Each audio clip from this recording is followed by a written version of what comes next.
आलात का हो तुम्ही? जाणार तरी कुठे तुम्हाला सोडून? शेवटी इथेच येणार आहे. नवरा कोणाचा आहे हो?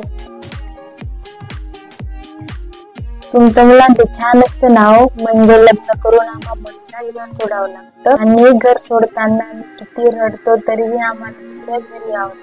अगदी बरोबर बोललीस, पण काळ हा खूप बदललेला आहे. म्हणजे काय म्हणायचंय तुम्हाला? आजच्या कित्येक मुलांनी आधीच त्यांचं घर सोडलेलं असतं. ते कस काय जरा?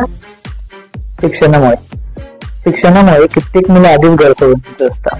आणि राहिला प्रश्न रडण्याचा, तर आम्हा मुलांना परवानगी कुठे असते रडण्याची. पण जेव्हा तो शिक्षणासाठी घर सोडतो ना, तेव्हा तो नक्की रडतो. बाप नावाचा तो व्यक्ती जेव्हा मुलाला शिक्षणासाठी गाडीत बसवतो, तेव्हा त्याला जाताना हसून जा असं म्हणतो. पण घरात कोणाला न दिसणाऱ्या भागात जाऊन रडत असतो. आणि इकडे मुलगाही मात्र आपलं दुःख सर्वांपासून लपवतो. तर मला सांगा, आम्ही मुलं नाही का सोडत घर? पण शिक्षणासाठी सोडताना घर?